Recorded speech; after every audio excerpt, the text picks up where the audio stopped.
Good afternoon. It's afternoon here in Metro Manila, Philippines. So,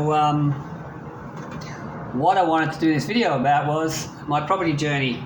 Back in 2015, I bought an apartment in Metro Manila, and the reason why I'm in the Philippines and the reason why I bought this property.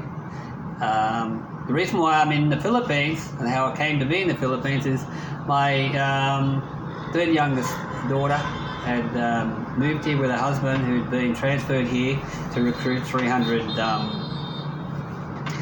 staff for their multinational graphic company in London, and they were obviously chasing cheap labour like everybody else does, and his job was to recruit 300 staff and organise the work for them and make sure they were trained up. Anyway, what happened was my daughter had found out that she'd fallen pregnant and decided to have her baby in Makati Med in Metro Manila, which had a good reputation. So she invited me. She says, "I'm going to name the baby after your mum, Lucy." So she said, "Why don't you come over and help celebrate the birth of Lucy?" I said, "Oh, okay." I just sold my my pizza store in Sydney suburb of DY, so I had no. I was uncertain of my next move, so I said, "Okay, I'll go over there for a holiday." So I booked a 6-week vacation, which was a pretty bad thing to do, especially when you're by yourself and 6 weeks in the one hotel. You know, wasn't a good thing to do. Next, if I ever do it again, and I'm by myself, and I want to travel around, you really just say, I need to maybe a week here, 2 days there, not 6 weeks in one hotel. So anyway, as it worked out, after the first week, I was totally bored, something fierce, you know, and my daughter had found a group that hike and climb and island hop and do beach trips all around the Philippines. So my first trip with them was up to Sagada, which is top north of mainland Philippines. And that was like about a 18-hour van ride, and that was horrible. Anyway, but we had a good time on the trip, and the hike and the adventure got me hooked. But the trip, 18 hours in a van, squashed in with 18 other people you didn't know. Hey, I'm a friend of kind, Filipinos, and there was one bacala, and if you don't know what bacala is, then look it up. And they sat him next to me, of course, and he kept asking me questions and giving me good compliments about my nose. Oh dear, and the first word I learnt was kalbo. Kalbo is bald in Filipino. So anyway, while waiting for, I started climbing with these guys every week or every second week, and if they didn't have a trip, I found another group to join, and there were many groups and many nice people, but I had two main groups that I'd go with, and at one stage or another, they always had a trip going. If I didn't go every second weekend, I'd go every weekend. So, yeah, while waiting one day for the van to come pick me up one night, I bumped into a young lady, about 33 years old at the time, I'm sure. That's pretty accurate. And she just finished her shift. She was going home, and we hit it off, and she went on to be my partner for the next 4 years. So, after returning home in March 2015, I made a decision a pretty quick decision, that I wanted to return and continue hiking and the adventure and the energy that these people were giving me. And obviously, it's got to be good for me doing at the age of 60 to be. At the time I was 60. I'm 67 now, 7 years ago. So anyway, yeah, I told my family I'm going back, and I'm booked for 3 months, and I made sure that I was tidied everything up in Australia, and for 3 months that everything was okay, all the bills were paid, and off I went. So I hooked up with Bernie, we'll call her Bernie, and she had just told me that she scored a really good job for a medical centre in America, and they were distributing vaccines. I forget what the vaccines were for, and she was going to be their main person in the Philippines. Well, she was going to be their only person in the Philippines. She was their only staff. So she was on a good dollar, and so she took the job, so I found a hotel, or actually a B&B, Airbnb. For 3 months I booked it, 15 minutes away from where she worked. And it was a nice complex there. But while she was at work, I'd be walking around the neighbourhood and started looking at apartments, and thought to myself, hey, this is not a bad location if I'm going to be stuck here with the girl. So anyway, and I'm pretty much a one-man girl, one at a time, one disaster at a time. That's my saying. So she was excited that I moved in close to her work. Anyway, I think probably after about 3 weeks, she'd actually moved into the apartment, and we continued looking for another apartment that I was going to purchase. I finally come up with this one after about a month, I think, and I liked it because it had a really big window, which is probably the size of a wall, on one, and letting so much light into the place, and it overlooked a school which had soccer fields and trees. So we were never going to get built out. Normally when you buy a condo in the Philippines, or anywhere I suppose, you're lucky to score a vacant parkland across from you. Otherwise you're just looking at buildings 10 feet away from you, and you're looking into other people's apartment. So we decided that was the apartment, that was the block we were going to buy. So we bought on the 7th floor. So the good thing about this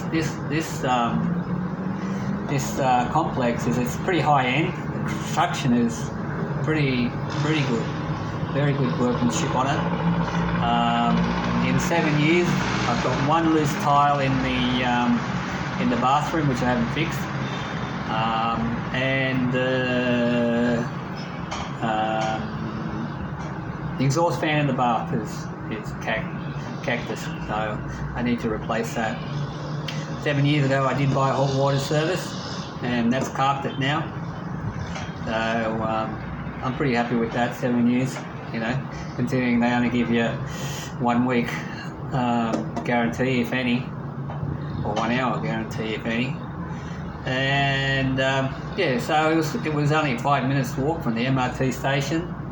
It was only 5 minutes walk to the bus terminals going to all the provinces in north and south in the Philippines, and it's 15 minutes away from a pretty good medical centre, world-class medical centre, and it's 15 minutes walk from Bernie's work.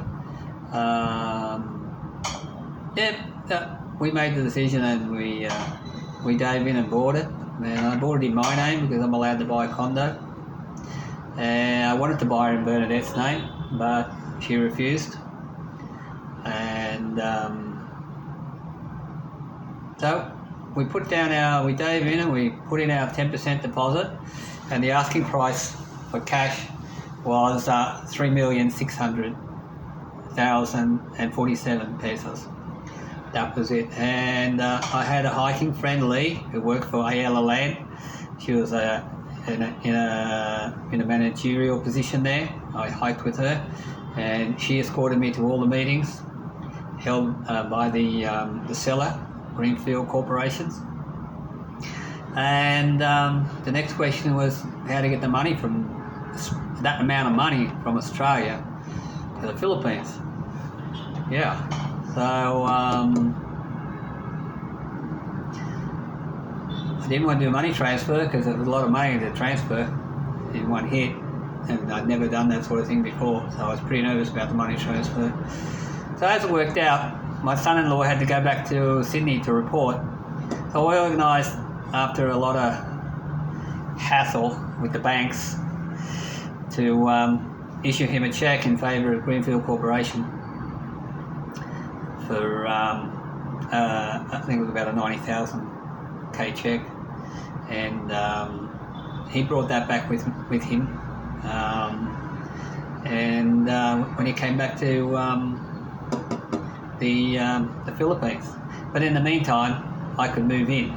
You know, they gave me the key, and I could move in, but still did not get sign any contracts, just agreements, and we were still waiting for the title to get approved. It was still being processed for the whole building because it was only a new building. And what happened was that I was getting pretty nervous, you know. Anyway, by October 2015, I managed to get the balance of my fund in my hand, and we settled. So we signed the contract, but still had no deeds. So what happened was, I was still a bit worried that they had my money, and I still had no deeds title.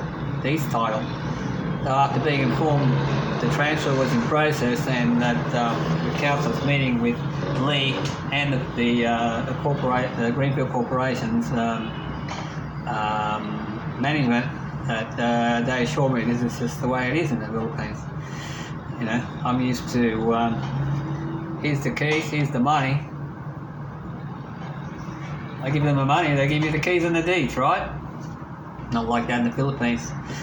You can imagine how stressed out I would be, but luckily I had Lee, my friend from Ayala Land, to calm me down and say this is just the way it is. Anyway, it finally happened. The day came round in November. The deeds I got in my hand, and we finally settled, and I felt pretty relieved. And so the whole thing took about 12 to 14 weeks. No solicitor to represent me, which was a bit stressful. No return calls most days, you know, from most of the inquiries I made, which obviously made you think it was a scam. No legal course of action can be taken by me, being a foreigner. You know, obviously I can take legal action, but I have no rights in the Philippines. Foreigners don't have rights in the Philippines. End of story, right? So it was pretty worrying and stressful. But if it wasn't for my friend, Lee, I'd be a nervous wreck by now. So she was a blessing. So here's the final breakdown after 7 years of ownership. Okay, guys. Yeah, bearing in mind that the property if I was to sell now, bearing in mind that the properties in that price range are pretty hard to liquidate, you know. So it was because there's so many similar units like this building, and they're all selling, you know, and they're brand new, you know. So why would they want to buy mine when they can buy a brand new one for cheaper or the same price? But the location is what this property is all about, and actually the quality and the professionalism of the whole staff in this building. Yeah. So, you know, I've researched it, and if I was to sell today, 2022, similar units like this building are selling for this is achievable, you know. It's not overpriced. 5.3. So 5.3 is what the value of the achievable price is today. I have seen properties for 6.3 or 6.4, but obviously they've done some renovations and improvements, and I've done no improvements. I've just kept it clean and tidy and very nice. I don't think I mentioned we bought the property for 3,600,000 approximately, 47 pesos. 3,647 pesos. So the achievable price now is 5.3. So I'll work my figures on that, 5.3. So the outgoings as an owner-occupier for this and associated costs, which are the furnishings cost me 80k, and I didn't go overboard with the furnishings, but I did buy a good bed, which was 25,000 pesos, and a good washing machine, dryer, washing machine, Samsung, 58,000 pesos. So, but in fact, we'd have been actually given 50,000k vouchers from SM Mall for to purchase furnishings. But I'd actually given half of that, 25k, to Bernadette for Christmas that year, so I had 25 to spend. So in actual fact, we only spent 55 on the furnishings. So as an owner-occupier, the associated costs were, for the 7 years, a land tax was 33k, the condo association dues, which were 285k. Now, in that 7 years, the apartment is appreciated, so the capital gains is 6%, the capital gains tax. So that's 102,000. And the sale sale price is 5.3 less the 4,020,000, which is the full price of the contract price, the land tax, the condo dues, and the 102,000 for the capital gain. That was included in that 4,020,000. So we're going to take 4,020,000 away from 5.3, which left me a profit of, if I was to sell it tomorrow, I'd walk away with 1.3 million pesos, which will probably have to pay tax on in Australia. I'm pretty sure you'd have to. Okay, so if I was to rent it, okay, so the rent income, allowing for 10 months in those 7 years that you weren't able to get someone to rent it, is around about 28,000 a month. So that worked out to be about 2,072,000 for the 7 years rent, less 10 months not being rented out, and no agent fees have been taken out of that. So we're going to add the capital gain, which was 1,280, and then we're going to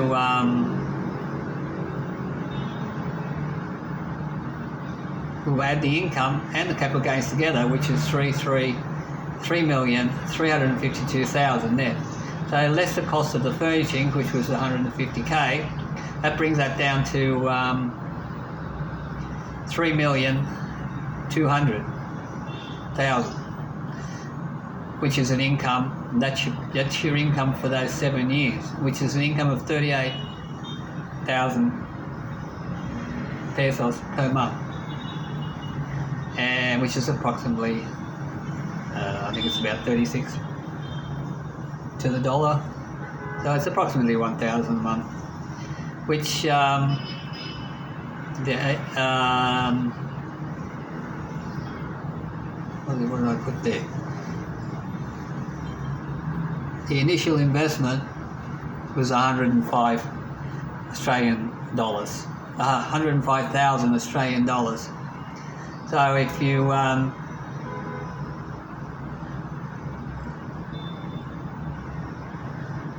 divide that by 12 and then multiply by 7, you're going to get 84,000k, which is the profit for the 7 years. If you were to rent the whole, if you were to rent the apartment for 7 years, take away 10 months that it wasn't rented out, the profit would have been approximately 84,000 Australian dollars. And and that obviously has to be taxable and included in your income tax return for that particular year that you're going to file that income tax return. Yeah. So if you're living in Australia, you're really liable for the rent and your income tax return, and you're going to be liable anyway, whether you're renting it or not, for the capital gain on that property. So if you're living in the province, which is what we plan to do, we're going to rent this out. I'm going to transfer it into Erilyn's name, and she's been my partner for the last 2 years. I went a year without a partner, trying to find another girl, and I finally found Erilyn working in Jordan, believe it or not. And we hit it off, and we waited. We had a long distance relationship for about 7 months. I met her in August online, and we met in February at Manila Airport 7 months later. Anyway, so we'll have some added income when we move down south to the new property that we're purchasing, which is another story, but that's coming. And so, maybe we'll get 20,000 a month from the property when we rent it here, which will be a good return under the current economic climate. So the question is, would I buy another property so quickly? I'd say no, I wouldn't buy another property so quickly if I had that chance again, because if I had my chance again, I would like to live in the province. I don't think I'd like to live in Manila. I've never lived in the city. We've always lived on a farm in Windsor. That's where I raised my family. We had 5 acres there, and well, not actually a farm, but we had 5 acres, and it was like a farm life. We had horses and cows and pigs and whatever you'd like to say, and it was a really good place to bring the children up.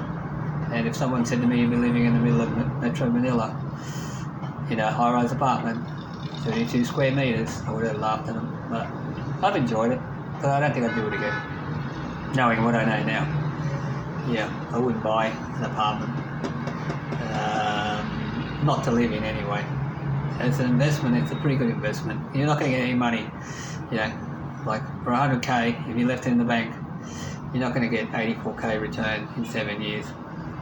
So, it's got to be tax deductible anyway. It's got to be taxed, not tax deductible.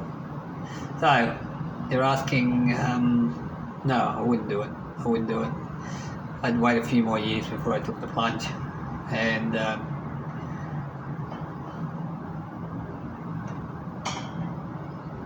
but in hindsight too, if you're in the province and you can't afford to buy, or you're not sure you want to buy, and you're married, or you got a nice girl, just lease a property. Lease a property for 20 years. Build a house. Buy a house with a property and find somewhere to lease. Someone will lease you a house and property for 20 years. It's going to be cheaper, and you're going to have more rights to owning that, whatever happens on that property. You build a house on there, you break up with your girlfriend or your wife, they're not going to be able to take it away from you. You're the owner. You're the one who's running the lease. So you're legally, as a foreigner, allowed to lease a property in the Philippines. And you're allowed to take a lease to operate a business in a mall, but you can't hold the permits for that property. But you can hold the lease, okay? So you don't need a dummy, you just need a lease. You're allowed to have a lease, okay? Which I did. I just held the lease and let the girls run my businesses. I'd go in there for the first month, did consultancy, and trained them up, and within 6 weeks, they were doing okay without me, Maybe I'd work half a day or something like that, once a week or something, or I'd call in and see how they're going, and just sit out and have a coffee and then go home. But or sometimes I'd get there early, wait for Bernie to finish up work, clean up, and I'd come home with her. But yeah, but as for Erilyn's shop, well, we thought we wouldn't continue with Poppy. We just took the business out, and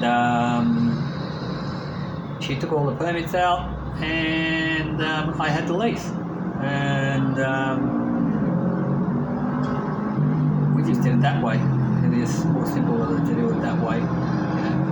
So anyway, I hope you enjoyed my review. I think I was probably too confusing with all the figures, but anyway, that was pretty much my trip to buying property.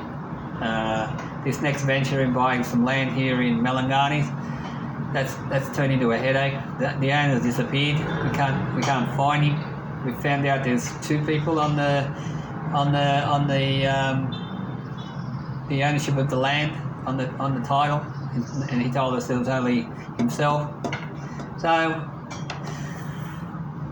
we've got a plan B, and we're going to stay in the same area, right next door to him. We're just going to thinking about, because Erilyn's father's land is right next door to his, so you have to actually walk through Erilyn's father's property to get to this property. So it's basically the same terrain. So we just thought, well, we'll just find a nice spot. If this guy doesn't surface by the time I come back from Australia, we're going to just give Papa some money and build a house on his property, which will probably be a lot better than that. Although, the location for the house that we picked out on the other block of land, really nice views there, and I doubt we're going to find a site on Papa's land that good. But anyway, that's how it goes. That's about all the update. That's why I haven't really updated any on that land down there in Melangani, because everything just came to a standstill, and I'm pretty frustrated. And I told Erilyn that I'm going to go back to Manila. I'm going to organise my exit certificate. I'm going to go back to Australia and organise some funds to buy this property and build what we have to build, transfer some money to the Philippines, because I can't do it from here, and I won't do it from the banks. And what I'll do is I'll get a health check and a dental check, and then get on the pension, because I retired at the age of 55, and I'm 67 now, so I've missed a couple of years of my pension. So I really need to apply for the pension. I've been self-funded for 12 years, and I don't necessarily need to get on, but I might as well do it. We're going to pull enough money out to bring me down below the threshold, transfer that money to the Philippines, to Erilyn's bank accounts, and then apply for the pension. I paid tax for the 38 years. I might as well get the money back. Alright guys, well, I hope you enjoyed it. It's a little bit long. This is like 28 minutes. Wow. The mumbo jumbo dribble from John Has a Party, spending the kids' inheritance in the Philippines. The son's not real happy about that title. See you later. Bye.